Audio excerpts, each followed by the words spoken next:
Hey guys, welcome back to the JPM Performance channel. It has been a few weeks since we've had a shop tour because of the runoffs. So here we are, already into October 10th, post runoffs. We'll get into the runoff stuff. I want to show you guys something really cool here that's on the bench that came in while I was at the runoffs. So this is a daily setup. If you've ever heard of Bill Daly and his dry sump setups, you can see this is a billet oil pan for a Miata. Cool thing about these is you bolt the pan on just like you would any Miata, right? But look at this. The dry sump pump bolts onto the pan. These things are so cool. He provided the mandrel for the pump and for the damper. It's just like a whole kit. This is like super expensive, but it is like the best. So really cool piece that came in while I was at the runoffs. Yeah, it just doesn't get any better than daily dry sump stuff. Okay, so basically got back from the runoffs on Monday, got unloaded, working on an engine. I brought a whole slew of things home from the runoffs to do some work, but what we're going to basically do is a runoffs report, right? So let's start with STL. So actually, before I even do this, so John always gives me trouble about how I just do these things off the cuff. So I'll probably stumble a little bit as I'm doing my runoffs report here, but it was single-handedly the most successful runoffs that JPM has ever had motor-wise. And you're going to see why. For those of you that were or were not paying attention, you'll know why here in a few minutes. So I'm going to try and congratulate everybody who really had a good week. And we had some unfortunate things happen, which always happens at the runoffs, right? People make mistakes, bad things happen. You know, that's part of racing as well. But let's talk about the good stuff first. So total breakthrough for Mike Taylor. And actually John Sewell as well. So these guys are teammates. They run an STL in their JPM powered B18 C1 Integras, right? So Mike finished third and John finished fourth. So Mike Taylor's first podium. Congratulations, Mike. Great job. Car ran great all week. I think that didn't really have any major issues. I think he had one crank sensor that he had to deal with, and but John also just had a great week. The STL guys had a great week. Unfortunately, Danny Stain wasn't able to run in the race because of his accident that he had in Spec Miata. Shout out to Danny and Jim Drago, who are still in the hospital up in Milwaukee after their big crash in qualifying in Spec Miata. Hope you guys are doing okay. I know you've got a little bit of a road ahead of you for recovery, but we hope to see you out at the races next year, and hope everything goes well. So, Danny Stain wasn't able to make the grid, so we had two CRXs, Joe Mosier and Jose Pina, and they had a great race. Unfortunately, the race ended under caution, but anyway, Mike Taylor, good job on your third place. So that was kind of how things got started. I'm doing STL first because then I want to talk about the production classes. So you can see here, I've got Steven's car sitting in here. He dropped it off on the way from the runoffs after a stellar race, finishing third place. First podium for Steven. What a great race for him. If you haven't watched the F production race, you probably ought to go check it out because it was crazy and unexpected and ridiculous, just like it is every year. F production at the runoffs is always crazy. The Miata guys had a great race. Kevin Ruck unfortunately had an engine expire on the last lap after having kind of the field covered. I don't know what happened to Joe Mosier, but he ended up not finishing the race either.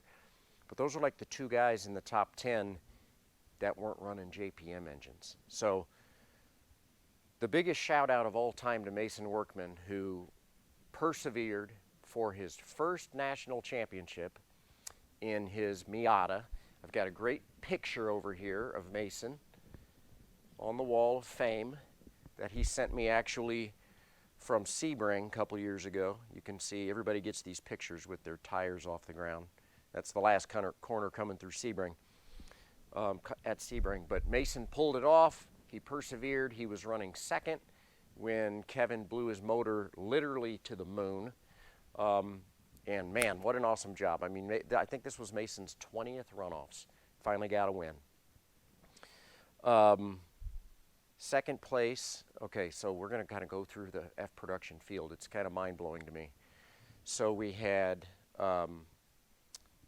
Mason Workman with the win, and second place was Ken Kennard, our shop car. So Ken had an interesting week of, I'm going to call it, not enough confidence in the car for the week, and honestly, I don't know that Ken really got enough track time this year. It was really an up and down season for Ken for all sorts of different reasons. But we kind of peaked at the runoffs, brought home second place, couldn't be happier. Only little piece of body damage was from the cool-off lap. And you're like, who in the world wrecks on the cool-off lap? Well, apparently Ken pulled up next to Mason, I think down in turn 3 to give him a congratulations. Mason didn't see him and turned right into it. Bam! So I think Mason's got a door all smashed in. I think his rocker was damaged. We got damage on the nose of the Integra. You can see the fenders all pushed in. Oh, that must have happened during the race. No. Cool-off lap. Pretty funny. So great runoffs for Ken as it turned out. I think he qualified like 6th, so it wasn't like the best week. We're going to kind of reverting back to where we started with the car, because the car was really fast right out of the trailer. We started trying some things that really didn't work through the week. So we're going to build on this into next season with the Integra.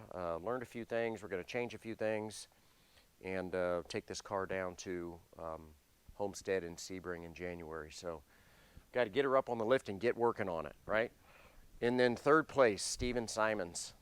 Awesome job. Fourth place. Now, it's possible I get these wrong because I don't have the sheet in front of me. Fourth place, I believe, was David Bednar's in his Miata. Fifth place was, I think Doug Weaver got 6th. Who was 5th, John? It was another Miata.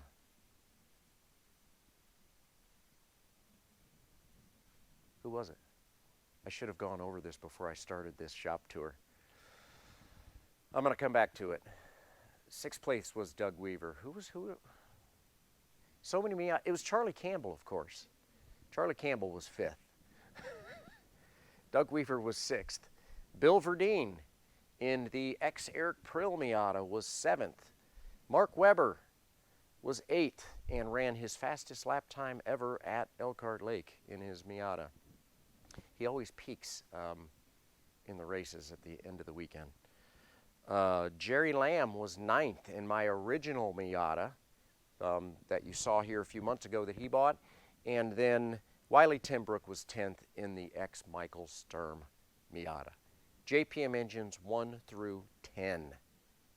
I don't even know how it's possible, but it did happen.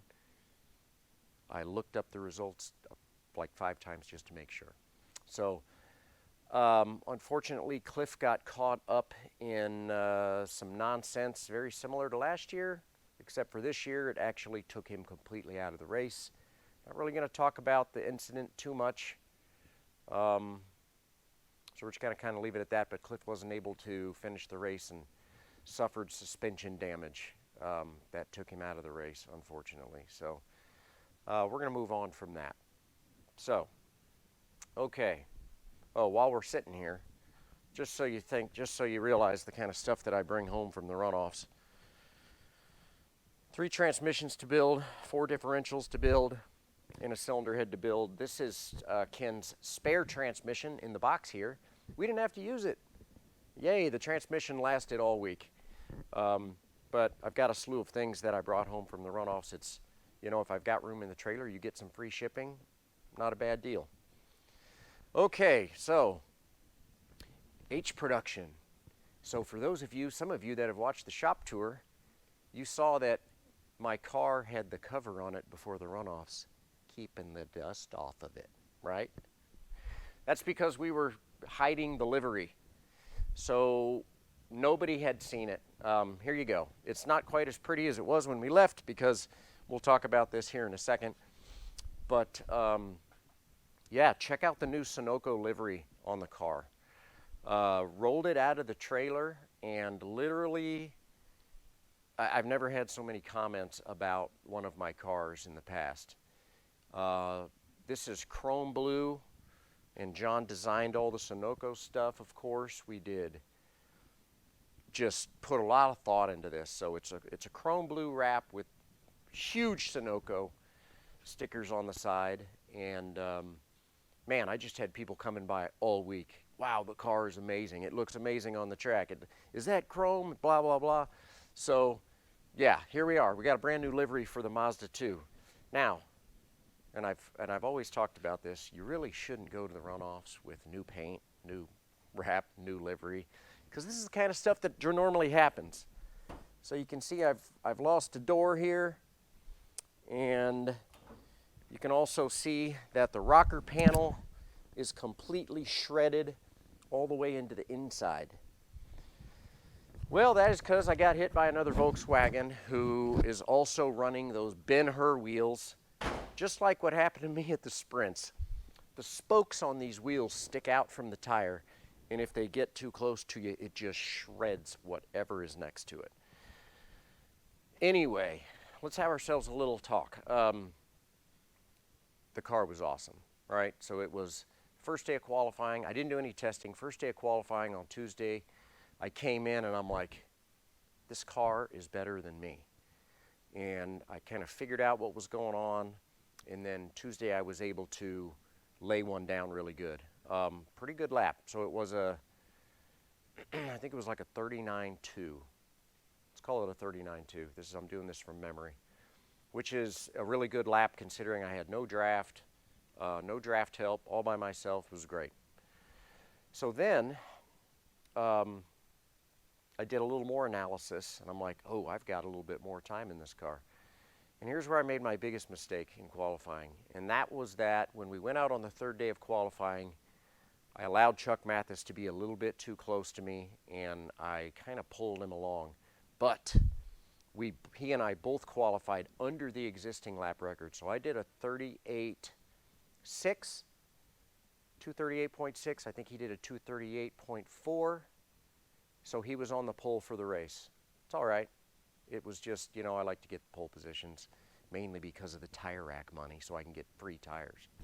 Didn't get the pole position this year, but at the start of the race, and I'm going to post my in-car video probably in the next few days, but I have seen Chuck's in-car video, and at the beginning of the race, and this will be something for Chuck to learn here, I watched his video, and as we got going, he's pulling good, he shifts, then I'm pulling good, and then he shifts, and then he shifted into top gear, he short shifted, and I was able to pull ahead going into turn one.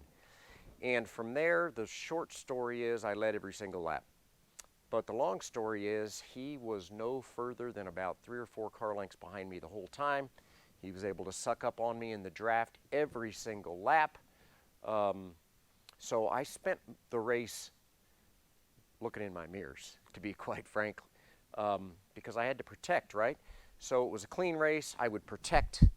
Going into 1, I had to protect now and then, depending on how close he was, going into 5, going into 12. Those were kind of the 3 places that he was getting good runs on me, and I appreciate him posting his video because I learned a few things about how good his gearing is.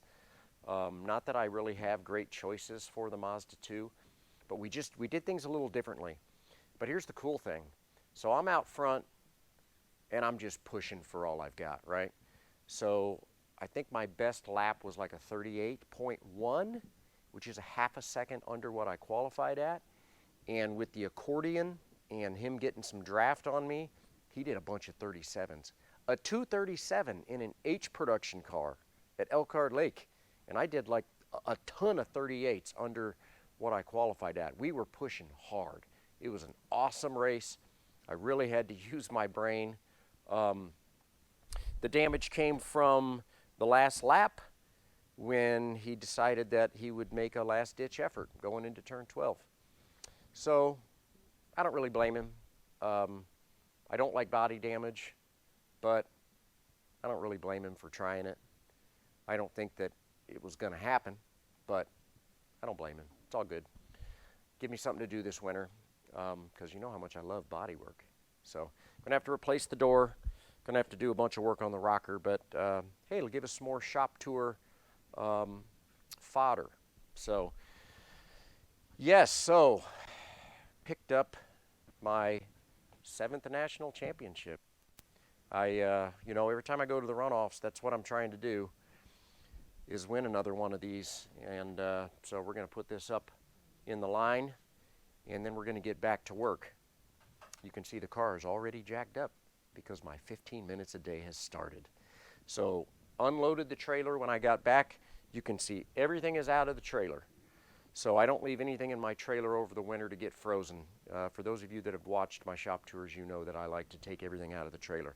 Got my spares, transmission, suspension, hubs, uprights, even my DeWalt stuff, paperwork, fluids, on and on and on.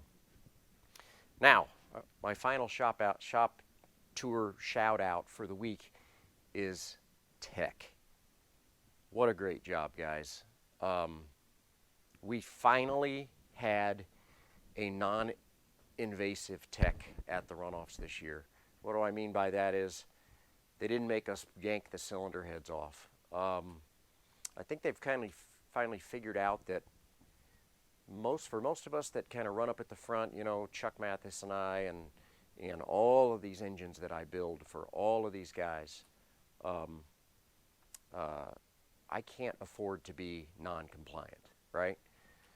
Which reminds me, as I'm thinking about this, I still have to do e-production shout-outs.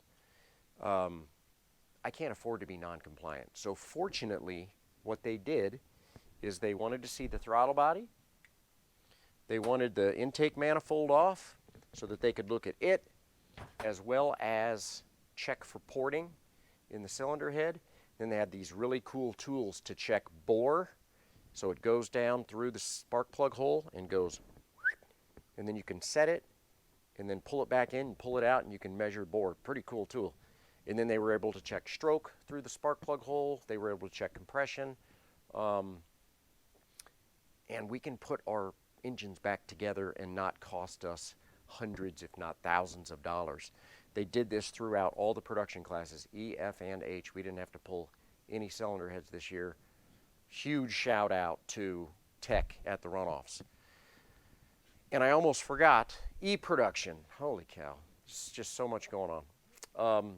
Okay, so Tyler Ladd qualified the BMW Z3. Yes, the same one that I drove for 3 years, 2 championships. Greg Ira won his championship last year, and Tyler Ladd put it on the pole, led every lap, and won his first national championship. That's 5 years in a row for that car and 3 different drivers. It's pretty badass. Good job, Tyler. The kid is like driving phenomenally. So he qualified under my qualifying record, and he reset the lap record, which was mine as well. So, I mean, the kid is driving amazing. Good job, Tyler. My last shout out, we'll give a quick little shout out to Austin Bradshaw, who I have a feeling that this kid is like an amazing race car driver, because I know he doesn't have like the most amazing equipment, but man, he drives well. So Austin finished second in his first gen RX-7, very similar to this RX-7 right over here that's hopefully going to get picked up in the next week and a half. But Austin finished second. And a huge shout out to Bill Miller in the ex-Bill Lampkin 328 BMW, who finished third. And honestly, he had an axle stub come out. I think he might have gotten up there and passed Austin for second place if the car hadn't been laying down on him. But man, we have made such great strides with the 328 this year, and Bill's learned how to drive it. I mean, I was just blown away. So JPM Engines first in all 3 production classes. top 10 in F production, also third in E production. It's like a mind-blowing Runoffs for me. Couldn't be happier about any of that. So it's a lot to talk about. So, but we're not going to rest on our laurels, right? So it is now off season. Some of you probably go racing in Florida. I don't go racing in Florida because I don't want to drive across the country when it's below freezing. But thinking about next season, I think we're going to do our first race maybe at Road Atlanta. So that'll be the first part of March. So here we are in October, November, December, January, February, March. So we got 5 months, which seems like a long time, right? Not as long as you think, considering that the holidays are going to creep up on us. 15 minutes a day, minimum. Just chip away on your car. So you guys are going to see my process once again of how I'm going to re-prep the car. I've got some new ideas for next season because we are not going to rest. Because I guarantee you that the VW Mafia is not going to be resting. Those guys are already putting their heads together, and I'm only here by myself. So that means I got to work harder than they do. So hopefully next year we'll see Chris Shaftsma back at the Runoffs. Steve Sargis finished third in his Spitfire. He was actually hanging with us in the draft till he lost the draft. So if you watch the video on YouTube, you'll see that he's kind of stuck his nose in at the kink.